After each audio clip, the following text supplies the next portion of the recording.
नमस्कार दोस्तों, crescent education classes में आप सभी का स्वागत है। यूकेपीएससी नई भर्ती के बारे में दोस्तों आज की वीडियो में हम बात करेंगे। कुल पद रहने वाले हैं 434।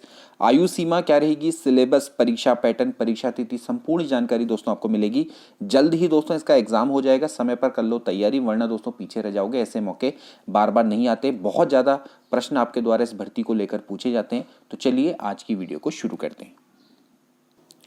तो दोस्तों आज हम जिस भर्ती के बारे में बात करेंगे, यूकेपीएससी ने दोस्तों उसको अपने परीक्षा कैलेंडर में मेंशन किया है। हम बात कर रहे हैं दोस्तों यहाँ पर पर्यावरण परीक्षक एवं प्रयोगशाला सहायक भर्ती की। दोस्तों यहाँ पर विभिन्न विभागों के अंतर्गत पर्यावरण पर्यवेक्षक, एनवायरमेंटल सुपरवाइजर और प्रयोगशाला सहायक यानी कि लैब असिस्टेंट की दोस्तों पदों पर भर्ती निकली थी। इसमें और भी दोस्तों कई सारे पद थे। 434 पदों के लिए दोस्तों ये भर्ती निकली थी। फरवरी 2023 अंतिम सप्ताह में दोस्तों इसका एडवर्टीजमेंट रिलीज होना था, लेकिन नहीं हो पाया। बहुत से अभ्यर्थी मेरे से प्रश्न पूछते हैं कि सर इसका एडवर्टीजमेंट क्यों नहीं आ रहा। इसका भी मैं आपको उत्तर दूंगा। लेकिन दोस्तों इसका जो एग्जाम है दोस्तों वो होने वाला है 7 मई 2023। और ये दोस्तों आप ये मान के चलिए कि काफ़ी हद तक दोस्तों 7 मई 2023 को दोस्तों आपका एग्जाम होने की पूरी संभावना रहेगी। तो आप अभी ये ना समझे कि अगर अभी एडवर्टीजमेंट नहीं आया है तो फिर अभी एग्ज़ाम 7 मई को नहीं होगा। तो इसके बारे में दोस्तों पहले डिटेल में जानेंगे कि कितने पद हैं, क्या इसकी योग्यता है अभी, क्योंकि कई सारे नए अभ्यर्थी भी इसके लिए अप्लाई करेंगे। तो चलिए शुरू करते हैं। तो दोस्तों ये है वो एडवर्टीजमेंट जिसके माध्यम से यूके के द्वारा 30 जून 2021 को दोस्तों विज्ञापन जारी किया गया था। यूके के द्वारा दोस्तों जो पर्यावरण संरक्षण एवं प्रदूषण नियंत्रक बोर्ड के अंतर्गत पद निकाले गए थे अनुश्रवण सहायक के, इसके अलावा प्रयोगशाला सहायक के। रेशम विभाग के अंतर्गत सहकारिता पर्यवेक्षक के 2 पद थे। नगर निगम, बहुत सारे नगर निगम है, वहाँ पर आपके पर्यावरण पर्यवेक्षक की दोस्तों बहुत बड़ी भर्ती है। देखा जाए तो 291 पदों की। एनवायरमेंटल सुपरवाइजर के दोस्तों काफ़ी समय से पद नहीं भरे गए थे। उच्च शिक्षा विभाग के अंतर्गत प्रयोगशाला सहायक दोस्तों ये जो भर्ती आई थी 2014 में आई थी। उसके बाद से दोस्तों अब जाके दोस्तों ये भर्ती आई है प्रयोगशाला सहायक की उच्च शिक्षा विभाग के अंतर्गत। तो भौतिक विज्ञान, रसायन विज्ञान, वनस्पति विज्ञान, जंतु विज्ञान के अंतर्गत 87 दोस्तों यहाँ पर निकले थे। तो ऐसे दोस्तों कई सारे यहाँ पर पद थे। मेनली दोस्तों इसमें प्रयोगशाला सहायक और एनवायरमेंटल सुपरवाइजर के बहुत सारे पद निकले हैं, तो इसलिए इसको एक ही भर्ती का नाम दे दिया। हालांकि इसमें आपको और भी कई सारे पद मिलेंगे। फोटोग्राफर के भी 2 पद दोस्तों इसमें निकले थे। तो आप देख सकते हैं कि दोस्तों यहाँ पर फार्मासिस्ट के भी 8 पद निकले थे। तो अलग अलग दोस्तों पद निकले थे। केमिस्ट के भी दोस्तों यहाँ पर पद निकले थे 12 पद, और पशुपालन विभाग के अंतर्गत भी स्नातक सहायक के भी दोस्तों 2 पद निकले थे। तो कुल मिला के 434 पदों के लिए विज्ञापन दोस्तों जारी किया गया था। अब देखिए यहाँ पर सबसे बड़ी बात यह है कि जो विज्ञापन है बहुत पहले जारी कर दिया गया था यूके के द्वारा। 30/6/2021 को दोस्तों इसको प्रकाशित किया गया था। ठीक है, 2021 में, वो भी जून में। ठीक है, और इसके बाद दोस्तों उस समय पर जो डेट थी इसकी रखी गई थी कि भैया दिसंबर 2021 में करवा देंगे, लेकिन आज दोस्तों ये मार्च 2023 चल रहा है। तो फिलहाल अभी इसका कुछ अता पता नहीं है। फरवरी में दोस्तों इसका एडवर्टीजमेंट रिलीज होना था। यूकेपीएससी ने इसको अपने कैलेंडर में मेंशन किया था। ठीक है, तो इसके बारे में दोस्तों अभी फिलहाल बात करेंगे, लेकिन फिलहाल आप देख लीजिए कि भैया आपको किस पद के लिए क्या क्या योग्यता चाहिए। जैसे कि अनुश्रवण सहायक चाहिए, तो ये निकला था उत्तराखंड पर्यावरण संरक्षण एवं प्रदूषण नियंत्रण बोर्ड के अंदर। कुल इसमें 8 पद निकले थे। इसका यहाँ पर आप देख सकते हैं कि जो लेवल है दोस्तों वो 2 है। 1900 ग्रेड पे के अंतर्गत आता है। 21 से 42 आप इसमें अगर आप विज्ञान के संग इंटरमीडिएट उत्तीर्ण हैं तो आप दोस्तों इसके लिए पात्र थे। और इसके लिए लिखित परीक्षा रखी गई थी 100 अंकों की, 2 घंटे की वस्तुनिष्ठ परीक्षा, जिसमें कि आपसे विज्ञान के प्रश्न यहाँ पर पूछे जाने थे। ऐसे ही प्रयोगशाला सहायक की हम बात करते हैं। प्रयोगशाला सहायक उत्तराखंड ऐसी पर्यावरण संरक्षण एवं प्रदूषण नियंत्रण बोर्ड। तो यहाँ पर दोस्तों यहाँ पर इसका लेवल रखा गया है 2। अब यही दोस्तों यहाँ पर दिक्कत वाली बात है, क्योंकि इसका जो लेवल है वो कम रखा गया है। लेवल 4 का दोस्तों पद है, लेकिन यहाँ पर लेवल 2 रखा गया है। 1900 ग्रेड पे में नहीं दोस्तों, 2400 ग्रेड पे के अंतर्गत आता है। इसी कारण से दोस्तों इस अध्याचन को वापस दोस्तों भेजा गया था, क्योंकि इसमें जो प्रयोगशाला सहायक जैसे हम बात करते हैं, अगर आप उच्च शिक्षा विभाग की बात करें तो वहाँ पर दोस्तों उनका 2400 ग्रेड पे, जो कि आज नहीं, आज से तकरीबन 2016 के दौरान पे दोस्तों ये हो गया था। 2016 से भी दोस्तों पहले ये चीज हो चुकी है। उम्र 21 से 42, ज्यादातर आपको विज्ञान के संग इंटरमीडिएट उत्तीर्ण दोस्तों यहाँ पर मिलेगा। और जो हम बात करते हैं सहकारिता पर्यवेक्षक की दोस्तों, ये निकले थे रेशम विभाग के अंतर्गत। इसमें भी दोस्तों लेवल 2 रखा गया 18 से 42। तो काफी कुछ पदों में दोस्तों यहाँ पर ग्रेड पे में कमी मतलब कि ग्रेड पे में जो संशोधन है वो नहीं किया गया था, जिस कारण से इनको वापस लौटाया गया था। और इस तरह से यहाँ पर आप देख सकते हैं कि यहाँ पर भी दोस्तों आपको क्या है कि इंटरमीडिएट विज्ञान, तो इंटरमीडिएट जो साइंस के स्टूडेंट्स हैं उनके लिए काफ़ी अच्छी दोस्तों यहाँ पर भर्ती निकल के आई थी। ऐसे ही पर्यावरण पर्यवेक्षक की दोस्तों बात करें तो यहाँ पर दोस्तों काफ़ी लेवल पर भर्ती दिखाई देती है। हर किसी में पेपर में आपकी 100 नंबर की परीक्षा होनी है, 2 घंटे की पेपर का ये पेपर होगा। इसमें आपसे विज्ञान से संबंधित दोस्तों प्रश्न पूछे जाएंगे। तो इसके तो दोस्तों काफ़ी सारे पद थे, अगर आप देख सकते हैं तो हर नगर निगम नगर पालिका में दोस्तों ये आपके पद निकले थे। तो आप देख सकते हैं कि दोस्तों एनवायरमेंटल सुपरवाइजर के बहुत सारे दोस्तों यहाँ पर पद निकले थे और ये दोस्तों अच्छी पोस्ट है। हमारे कुछ साथी भी दोस्तों यहाँ पर काम करते हैं। तो यहाँ पर आप देख सकते हैं कि इसका जो वेतनमान है दोस्तों लेवल 3 रखा गया है 2000 ग्रेड पे, 18 से 42 दोस्तों इस पर रखा गया है। शैक्षिक अर्हता वही है कि विज्ञान वर्ग के संग आपको इंटरमीडिएट उत्तीर्ण होना आवश्यक है। तो दोस्तों आप इसके लिए क्या कर सकते हैं, अप्लाई कर सकते हैं। तो यानी कि अगर आप 12th अगर आपने साइंस से किया हुआ है तो दोस्तों आप इसको कर सकते हैं, ठीक है, विज्ञान वर्ग से अगर आपने किया हुआ है, ठीक। इसी तरह से लिखित परीक्षा के लिए भी आपको 100 अंक का दोस्तों यहाँ पर था। इसके अलावा प्रयोगशाला सहायक ये उच्च शिक्षा के अंतर्गत दोस्तों यहाँ पर निकले थे। तो भौतिक विज्ञान है, रसायन विज्ञान है, ठीक है, यहाँ पर दोस्तों आपसे ग्रेजुएशन मांगा जाएगा। जंतु विज्ञान है, इसके अलावा वनस्पति विज्ञान है, ये सारे उच्च शिक्षा विभाग के अंतर्गत निकले थे। तो कुल मिला के दोस्तों यहाँ पर 87 दोस्तों यहाँ पर पद निकले थे। लेवल 4 का दोस्तों पद है 18 से 42 और अराजपत्रित है, एनपीएस के अंतर्गत आता है। एजुकेशनल क्वालिफिकेशन की हम बात करेंगे तो यहाँ पर दोस्तों उत्तराखंड विद्यालय शिक्षा परिषद की इंटरमीडिएट प्रयोगशाला से संबंधित विषय के संग राज्यपाल या उसके समकक्ष अन्य उत्तीर्ण परीक्षा है। तो यहाँ पर आप देख सकते हैं कि ये दोस्तों इसमें यहाँ पर मांगा गया था, ठीक है।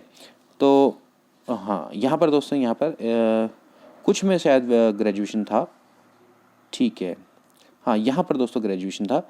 अगर मैं इसकी मैं बात करूं तो उच्च शिक्षा विभाग के अंतर्गत प्रयोगशाला सहायक में मेरे हिसाब से दोस्तों यहाँ पर इंटर ही है, ठीक है। तो इंटरमीडिएट परीक्षा प्रयोगशाला से संबंधित विषय के संग राज्यपाल, ठीक है। तो यहाँ पर इंटरमीडिएट दोस्तों यहाँ पर से मांगा गया। तो देख सकते हैं कि ऊपर भी दोस्तों इंटरमीडिएट है, लेकिन उसका जो लेवल है वो 2 रखा गया है। 1900 ग्रेड पे यहाँ पर दोस्तों कितना है, 2400 ग्रेड पे यहाँ पर रखा गया है, ठीक है। संबंधित विषय के संग आपको इंटरमीडिएट में उस विषय से उत्तीर्ण होना चाहिए। लाइक अगर आप प्रयोगशाला भौतिक विज्ञान बनना चाहते हैं तो फिर आपको भौतिक विज्ञान आपका फिजिक्स होना चाहिए इंटर में, ठीक है। ऐसे ही अगर आप केमिस्ट्री में चाहते हो तो आपका इंटरमीडिएट में केमिस्ट्री होना चाहिए। तो यहाँ पर साफ साफ यहाँ पर दिख रहा है उत्तराखंड विद्यालय शिक्षा परिषद की इंटरमीडिएट परीक्षा प्रयोगशाला संबंधित विषय के संग। तो इसका मतलब है कि इसमें दोस्तों इंटरमीडिएट मांगा गया था, ठीक है। कुछ है इसमें जो पद जिसमें आपका ग्रेजुएशन दोस्तों मांगा गया है। तो जैसे कि आपका ये वाला जो पद है इसमें दोस्तों आपका क्या है, प्रयोगशाला सहायक अगर आप बनना चाहते हैं विधि विज्ञान प्रयोगशाला में, तो फिर आपको दोस्तों क्या है, भौतिक विज्ञान, रसायन विज्ञान, प्राणी विज्ञान या फिर वनस्पति विज्ञान या फिर विधि विज्ञान फॉरेंसिक साइंस में कम से कम किसी एक विषय के संग 50% के संग आपको बीएससी उत्तीर्ण होना चाहिए, ठीक है। तो ये दोस्तों यहाँ पर मांगा गया है, ठीक। इसके अलावा जैसे फोटोग्राफर है, फोटोग्राफर की भी अगर आप पद की अगर हम बात करें तो इसका लेवल दोस्तों 5 रखा गया, 2800 ग्रेड पे का पद है, 21 से 42 है। और अगर मैं इसकी सामान्य योग्यता की बात करूं तो यहाँ पर दोस्तों आपका क्या है, 50% के संग बीएससी आपकी फिजिक्स के संग दोस्तों उत्तीर्ण होनी चाहिए। जो फिजिक्स के कैंडिडेट्स हैं उनके लिए पद दोस्तों यहाँ पर निकल के आता है। तो आप फोटोग्राफर बनने का भी आपको दोस्तों यहाँ पर मौका मिल सकता है, ठीक है। इसके अलावा बात करेंगे वैज्ञानिक सहायक की। देखिए साइंटिफिक असिस्टेंट की मैं बात कर रहा हूँ। साइंटिफिक असिस्टेंट के जैसे पद है इरिगेशन डिपार्टमेंट, सिंचाई विभाग के अंतर्गत भी निकलते हैं। यहाँ पर वैसे निकला है ये उत्तराखंड पर्यावरण संरक्षण एवं प्रदूषण नियंत्रण बोर्ड।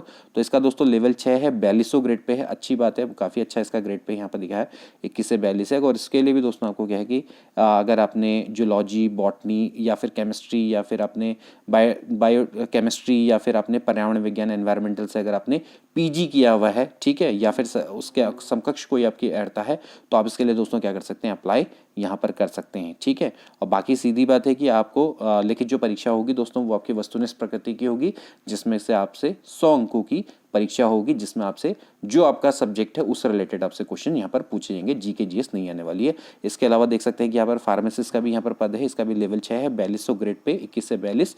और दोस्तों इसकी जो एजुकेशनल क्वालिफिकेशन की हम बात करेंगे तो माध्यमिक शिक्षा परिषद उत्तराखंड में इंटरमीडिएट परीक्षा जीव विज्ञान एवं गणित विषय के संग या राज्य सरकार द्वारा इसके समकक्ष मान्यता कोई आपने परीक्षा अगर आपने उत्तीर्ण की होगी तो फिर आप इसके लिए अप्लाई कर सकते हैं। इसके अलावा अभ्यर्थी किसी मान्यता प्राप्त संस्थान से फार्मेसी का डिप्लोमा रखा हो तथा स्टेट फार्मेसी काउंसिलिंग उत्तराखंड में आपका पंजीकरण भी होना चाहिए, आपको रजिस्टर वहां पर होना चाहिए। इसके अलावा देवनागरी लिपि का कार्यकारी ज्ञान होना चाहिए। तो इससे आपका 8 पद दोस्तों यहाँ पर से निकलते हैं। इसके अलावा रसायनविद भी हैं, रसायनविद का भी एक पद निकला था, तो यहाँ पर आप देख सकते हैं कि जो रसायन विद है तो इसका भी आपका लेवल 5 है दोस्तों, और यहाँ पर 21 से 42 है। भारत में विधि द्वारा स्थापित किसी विश्वविद्यालय से एक विषय में रसायन के साथ विज्ञान स्नातक की उपाधि और सरकार से उसके समकक्ष कोई उपाधि। ठीक है, तो विज्ञान रसायन से अगर आपके पास रसायन विज्ञान से अगर आपके पास साइंस की डिग्री है, ठीक है ना, रसायन विज्ञान से होनी चाहिए। ठीक है, कहने का मतलब है केमिस्ट्री से दोस्तों आपकी होनी चाहिए। ठीक, तो फिर आप इसके लिए दोस्तों क्या कर सकते हैं, अप्लाई कर सकते हैं। ठीक,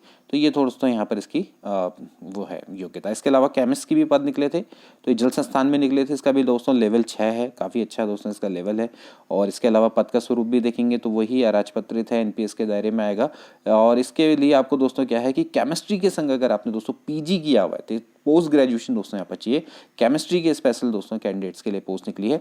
इसमें भी अगेन दोस्तों आपसे केमिस्ट्री से क्वेश्चन आएंगे, 100 क्वेश्चन दोस्तों यहाँ पर आने वाले हैं। इसके अलावा स्नातक सहायक पशुपालन विज्ञान में निकली है, लेवल इसका 5 है, 2800 ग्रेड पे है। और यहाँ पर दोस्तों अगर हम इसकी योग्यता की बात करेंगे तो किसी विश्वविद्यालय से भौतिक विज्ञान, रसायन विज्ञान, गणित या सांख्यिकी के साथ विज्ञान में कम से कम द्वितीय श्रेणी में आपकी स्नातक की उपाधि होनी चाहिए। तो ठीक है, अगर आप साइंस है, साइंस में अगर आपकी फिजिक्स, मैथ, स्टैटिस्टिक्स या फिर आपकी केमिस्ट्री है तो उसमें आपका 50% आपका होना चाहिए, तो आप इसमें अप्लाई कर पाएंगे। अधिमानी यह है कि अगर आपको उन विश्लेषण में प्रशिक्षण अगर आपको प्राप्त है तो आपको फिर इसमें एक्स्ट्रा अंक दोस्तों यहाँ पर मिल जाएंगे। तो ठीक है दोस्तों, यहाँ पर तक तो आपको क्लियर हो चुका होगा। देखिए इसमें आपकी जो एज है दोस्तों वो रहने वाली है 21 से 42 साल। तो ये दोस्तों इसका फिलहाल तो आपका जो मतलब जो भी सारी चीज़ें हैं दोस्तों ये हमने आपको बता दी है। बाकी सारी चीज़ें दोस्तों वही है। रिजर्वेशन की हम बात करें तो आपको पता है कि रिजर्वेशन कितना मिलता है। इसके अलावा अगर मैं आयु में ऊपरी सीमा की छूट की मैं बात करूंगा तो आपकी अगर एससी कैटेगरी है तो आपको 5 वर्ष की छूट मिलेगी। अगर आप एसटी कैटेगरी में तो भी 5 वर्ष की, ओबीसी में आता है तो 3 साल की छूट। रिस्पेक्टेड कैटेगरी में आपको क्या मिल जाएगी, ऊपरी आयु सीमा में छूट मिल जाएगी। 21 से 43 वर्ष भी दोस्तों इसमें हो सकती है। 21 से 42 है, 42 होती है जनरली। 1 साल की छूट आपको कोविड के उसमें मिल सकती है। ओके, अब दोस्तों हम बात करेंगे कि इसका फिलहाल जो एडवर्टीजमेंट है वो क्यों नहीं आ रहा है। इसका दोस्तों मैंने आपको रीज़न ऑलरेडी मैंने आपको बता दिया है। क्योंकि इसमें दोस्तों क्या है कि अध्याचन में दोस्तों कमियां क्या थी, ग्रेड पे को लेकर दोस्तों यहाँ पर विवाद था। क्योंकि प्रयोगशाला जो सहायक होता है यानी कि लैब असिस्टेंट होता है, लेवल 4 का दोस्तों पद है, यहाँ पर इसका 2400 ग्रेड पे रखा गया है। लेकिन कुछ विभागों में दोस्तों इसका जो लेवल है दोस्तों 1900 ग्रेड पे यहाँ पर रखा गया है, जिस कारण से इसमें कमी आई थी। इस कमी के कारण ही इसको दोस्तों वापस लौटाया गया था। अब जब इसको वापस लौटाया गया था तो उसमें जो कमियां थी उस कमियों को संशोधित करके अभी तक वहां से उसको भेजा नहीं गया था। और अभी दोस्तों इसी मामले के कारण भी मुख्यमंत्री ने फटकार लगाई थी, क्योंकि विभाग के जितने भी विभागाध्यक्ष हैं, क्योंकि इनके कारण ही मामला लंबित होता है। और क्योंकि यूकेपीएससी इसको दोस्तों ऑलरेडी अपने कैलेंडर में मेंशन कर चुका है, तो आप देख सकते हैं कि भैया फैब का जो लास्ट वीक है उसमें दोस्तों ये बोला गया था कि इसको जल्दी ही रिलीज़ कर दिया जाएगा। लेकिन फिर इसके बाद अभी दोस्तों मार्च भी गुजरने वाला है, मार्च में भी दोस्तों अभी तक इसका एडवर्टीजमेंट नहीं आया। लेकिन यूकेपीएससी से दोस्तों बात करने के दौरान ये पता चल रहा है कि इसका अप्रैल में जल्दी ही एडवर्टीजमेंट आ जाएगा। हालांकि पहले से वो काफ़ी पहले से कह रहे थे कि मार्च में आ जाएगा, लेकिन अभी फिलहाल अप्रैल में दोस्तों इसके निकालने की संभावनाएं जताई जा रही हैं। मेरे द्वारा भी दोस्तों इसमें कॉन्टैक्ट किया गया था और कॉन्टैक्ट में दोस्तों उन्होंने फिलहाल अभी यही बात की गई है कि अप्रैल में दोस्तों इसका जाएगा। लेकिन एग्जाम डेट को शिफ्ट करने की उन्होंने किसी तरह की कोई बात नहीं की, क्योंकि उसमें ऑलरेडी उन्होंने मेंशन कर रखा है। तो अगर अप्रैल में दोस्तों आपका एडवर्टीजमेंट निकल के आ जाता है तो फिर आपका जो एग्जाम है दोस्तों वो मई में हो जाएगा। क्योंकि अप्रैल में अगर आप बात करें तो आपके पास 1 से 2 महीने दोस्तों यहाँ पर बचते हैं जिसमें वो एग्जाम सेंटर को अरेंज करवा लेंगे। ठीक है, तो इस तरह से आप देख सकते हैं कि दोस्तों आप कोशिश ये करें, आप ये मान के चलिए कि 7 मई को आपका एग्ज़ाम हो जाएगा और आप इसी के अकॉर्डिंग अपनी प्रिपरेशन को करें। ठीक है, तो हो सकता है देखिए दोस्तों ये मार्च के एंड में भी दोस्तों आपको इसका एडवर्टीजमेंट देखने को मिल सकता है, क्योंकि इसके लिए काफ़ी किरकिरी हुई है यूकेपीएससी की भी और काफ़ी फटकार इनको लगाई गई है। विभागाध्यक्षों को भी इनको बोला गया है कि जल्द से जल्द इन अध्याचनों को करेक्ट करके भेजो, क्योंकि यूकेपीएससी के कैलेंडर में इनको ऑलरेडी मेंशन कर दिया गया है। इसके अलावा जो और भी पद है जैसे लाइक एसआई है, और इसके अलावा जैसे सहायक लेखाकार की जो परीक्षा थी उसके भी दोस्तों एडवर्टीजमेंट रिलीज होते, लेकिन जल्दी ही दोस्तों वो भी एडवर्टीजमेंट आपको जल्दी ही रिलीज होते हुए दिखेंगे। इसके अलावा यूके का भी कैलेंडर आपको जल्दी ही दोस्तों देखने को मिलेगा। तो दोस्तों आज की वीडियो के लिए इतना ही, मिलते हैं अगली वीडियो में। Till then take care and good bye.